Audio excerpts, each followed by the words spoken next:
Caros irmãos, queridas irmãs, as leituras deste 17º domingo do tempo comum nos falam sobre a oração. Nós encontramos duas versões do Pai Nosso, uma mais longa, mais completa, que é a que nós costumamos rezar, lá no Evangelho de São Mateus, no contexto do Sermão da Montanha, quando Jesus fala sobre a oração: quando orardes, não façais como os hipócritas, que rezam nas praças e nas ruas, só para serem vistos. Entra no teu quarto, fecha a porta, fala em segredo, na intimidade com o teu Pai. E então Jesus ensina o Pai Nosso. Uma segunda versão do Pai Nosso nós encontramos aqui no Evangelho de São Lucas, mais breve. E Jesus ensina essa oração motivado por um pedido de um dos seus discípulos. Porque Jesus estava sempre em oração. O Evangelho de hoje começa dizendo que Jesus estava rezando num certo lugar.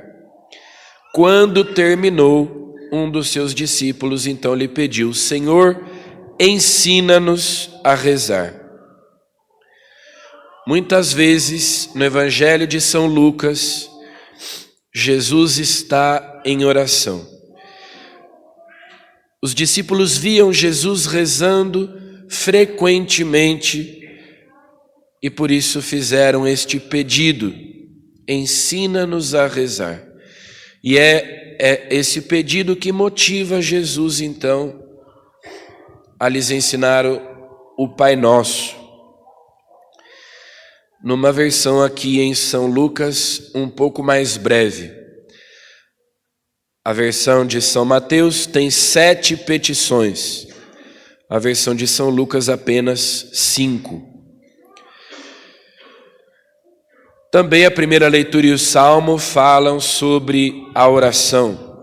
Na primeira leitura, Abraão está dialogando com Deus e intercedendo pelos justos que vivem em Sodoma e Gomorra, aquelas duas cidades que Deus decidiu destruir porque era grande a iniquidade, se multiplicavam os pecados. E Abraão então vai questionando Deus: fareis morrer o justo ao lado do ímpio? Se fossem 50 justos, ou 45, ou 40, ou 30, ou 20, ou 10, Abraão vai intercedendo, vai defendendo a causa dos justos que vivem naquela cidade e pedindo a Deus que os poupe, que os livre.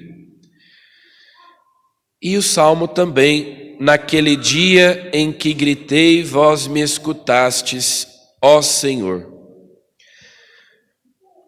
Portanto, a eficácia da oração. Santo Afonso Maria de Ligório, que é doutor da Igreja, num livro seu sobre a oração, diz o seguinte: quem reza se salva. Quem não reza certamente se condena. Os bem-aventurados que estão no céu se salvaram por meio da oração. Os condenados que estão no inferno se condenaram por falta de oração. A oração é necessária, até por aquilo que nós rezamos hoje na oração coleta desta missa. Sem o vosso auxílio, ninguém é forte, ninguém é santo. É o que diz a oração coleta da missa de hoje. Sem o vosso auxílio, ninguém é forte, ninguém é santo. Por isso nós precisamos da oração. Por isso, sem ela, não é possível salvar-se. Se nós não invocamos a Deus. Orar é elevar a alma a Deus, mais do que dizer algumas palavras. A oração é a respiração da alma. Orar é pedir a Deus os bens convenientes. Nós, como diz São Paulo lá na carta aos Romanos, não sabemos como orar, não sabemos o que pedir a Deus. Jesus no Evangelho de hoje diz: se um filho pede um peixe ou um ovo para o seu pai, não receberá um escorpião ou uma cobra. Mas nós, infelizmente, muitas vezes pedimos a Deus escorpiões. Nós não sabemos o que pedir nem como pedir, não sabemos o que é conveniente, o que é de fato para nós. Então Jesus nos ensina esta oração que tem 7 petições. É a oração mais perfeita, porque é a oração que saiu do coração do Filho de Deus. São palavras que Deus mesmo nos deu para nós nos dirigirmos a Ele. Mais do que uma oração, no Pai Nosso, Jesus nos deu um modelo de oração. O que nós devemos pedir a Deus e qual é a prioridade? Quais pedidos devem vir primeiro? Então, aqui na versão de São Lucas, Jesus começa dizendo Pai. Lá em São Mateus, Pai nosso que estais nos céus. Aqui apenas a palavra Pai, Abba, em aramaico, que significa papai. Muitas vezes, quando Jesus se dirige a Deus, ele usa essa palavra, Abba. Santificado seja o vosso nome, venha a nós o vosso reino. E a terceira petição que não aparece aqui no Evangelho de São Lucas, seja feita a vossa vontade, assim na terra como no céu. Esses são os 3 primeiros pedidos que Jesus nos ensina a fazer. A nossa oração precisa estar centrada em Deus e não em nós mesmos. Em primeiro lugar, nós colocamos os interesses de Deus, os direitos de Deus. Vosso nome, vosso reino, vossa vontade. Santificado seja o vosso nome, significa que o nome de Deus seja glorificado, que nós sejamos santos, como Deus, nosso Pai, é santo. Venha a nós o vosso reino, seja feita a vossa vontade. Como no céu acontece, assim seja na terra. Deus possa reinar entre nós. Que em tudo seja feita a sua santa vontade. Esses são os 3 primeiros pedidos. Isso é uma oração centrada em Deus e não em nós mesmos. Em primeiro lugar, reconhecer que Deus é nosso Pai, nosso Senhor e nos submetermos à sua autoridade, à sua vontade. Depois, as outras 4 petições, então nós pedimos aquilo que é necessário para nós. Depois de termos colocado em primeiro lugar os interesses de Deus. O pão nosso de cada dia nos dai hoje. Então nós pedimos para o corpo o pão material e para a alma o pão espiritual. É o pão de cada dia. Isso significa que nós precisamos orar todos os dias.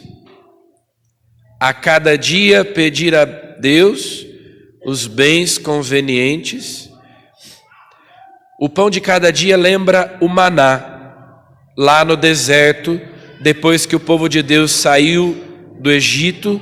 Deus todas as manhãs mandava o maná e cada um devia se levantar bem cedo, sair da sua tenda e colher uma porção para aquele dia. Não era permitido colher mais do que uma porção, e se assim fosse feito, o maná apodrecia. Então, pedir o pão de cada dia é pedir a Deus o necessário para a nossa subsistência,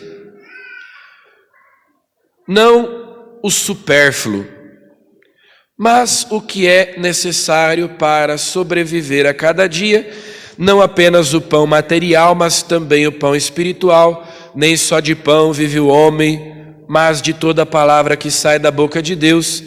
Jesus é o pão vivo descido do céu. Então que todos os dias nós possamos nos alimentar da palavra de Deus. Quem sabe também da Eucaristia, que nunca nos falte a graça de Deus a cada dia. Isso é o pão nosso de cada dia, nos dai hoje. Se nós temos a cruz de cada dia, então nós temos também a graça necessária que Deus nos dá a cada dia.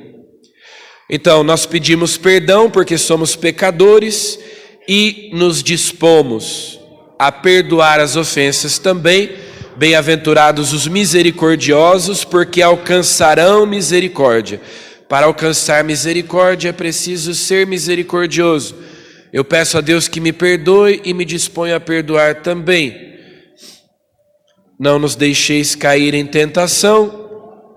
E a última petição que não aparece aqui em São Lucas: livrai-nos do mal. Então pedimos a Deus que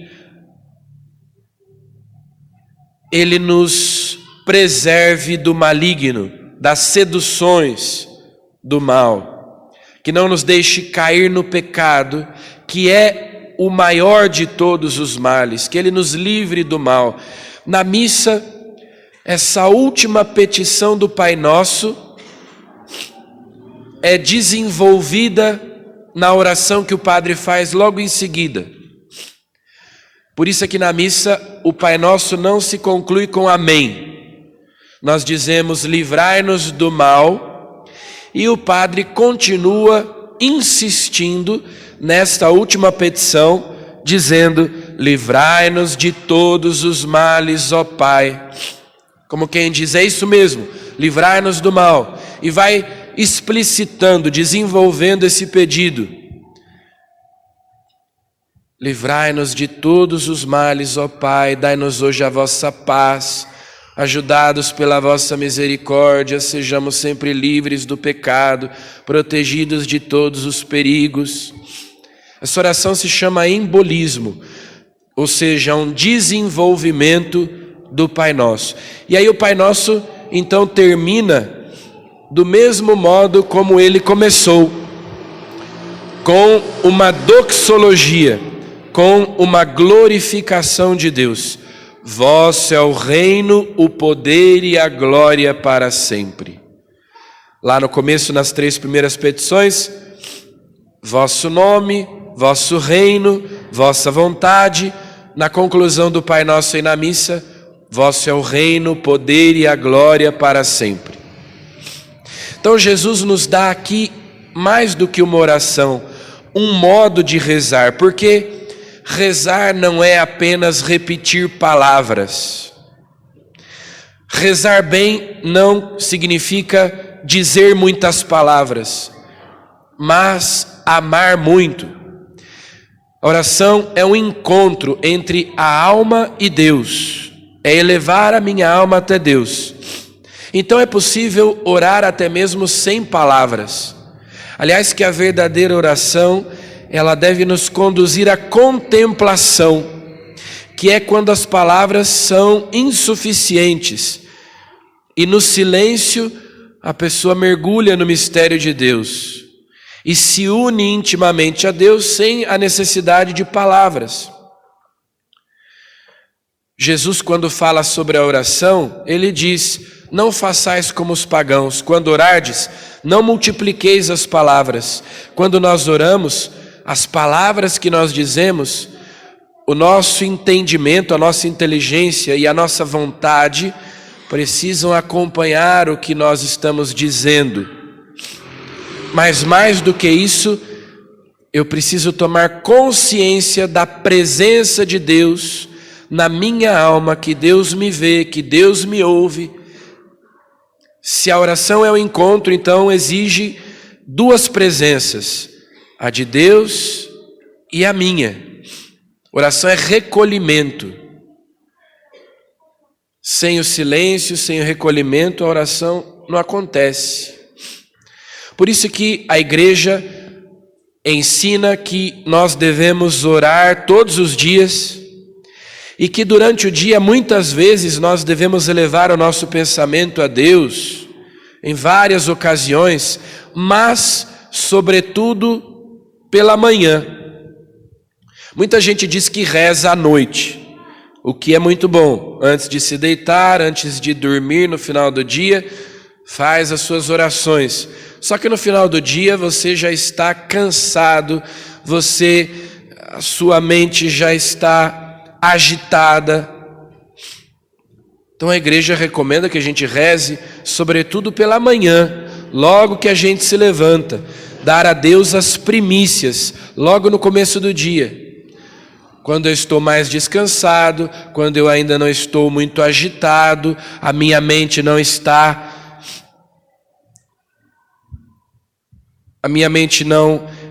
assim acelerada, então eu me ponho na presença de Deus, faço as minhas orações. Agora, de novo, o essencial não são as palavras, mas é a consciência da presença de Deus. Santa Teresinha do Menino Jesus dizia que, quando ela já estava no fim da vida, doente, com tuberculose, na enfermaria do convento, e ela tinha dificuldade de meditar, de pensar em alguma coisa, ela dizia: eu recito lentamente, muito lentamente, o Pai Nosso. E isso me consola mais, me alimenta mais do que se eu tivesse recitado muitas orações. Então tem muita gente que pensa que rezar bem é recitar muitas orações, como um papagaio. E aí, eu quero rezar melhor, então eu começo a inventar um monte de devoções e eu vou me obrigando a rezar todos os dias aquele monte de orações. Aí eu rezo o terço e depois eu rezo o terço da misericórdia, o terço da providência, o terço das lágrimas de Nossa Senhora e o terço do Espírito Santo e de São Miguel Arcanjo e a novena de não sei o quê e mais isso e mais aquilo. Rezo 100 orações no dia, mas não presto atenção em nada. Rezo apressado, sem atenção com o que eu estou fazendo. Isso não é oração. Isso é dizer orações. Ter devoções não é a mesma coisa que ter devoção. Isso não significa também que quando a gente reza, a gente precisa sentir alguma coisa, que toda vez que a gente reza, Deus nos dá consolações sensíveis. Eu preciso sentir algum tipo de emoção, que eu tenho que chorar ou sentir um arrepio. Mas eu tenho que estar inteiro na presença de Deus. A oração é verdadeira quando ela me põe em sintonia com Deus, quando ela une a minha alma a Deus. As palavras são necessárias, porque é assim que o intelecto humano funciona. O intelecto humano é discursivo, então a gente precisa das palavras, mas elas devem nos conduzir a essa comunhão com Deus, até que elas se tornem dispensáveis, até que a minha alma esteja unida a Deus. Se eu só vou recitando um monte de orações enquanto penso em outras coisas, enquanto eu faço outras coisas distraído, então isso não é oração. Assim como os discípulos daquele dia pediram a Jesus que os ensinasse a rezar, que os ensinasse a orar, peçamos nós também a Jesus que Ele nos ensine, que Ele nos dê perseverança na oração, já que quem reza se salva, e só por meio da oração nós podemos obter o auxílio de Deus para sermos fortes, para sermos santos. Que o Senhor nos ensine a orar e a orar bem. Louvado seja nosso Senhor Jesus Cristo.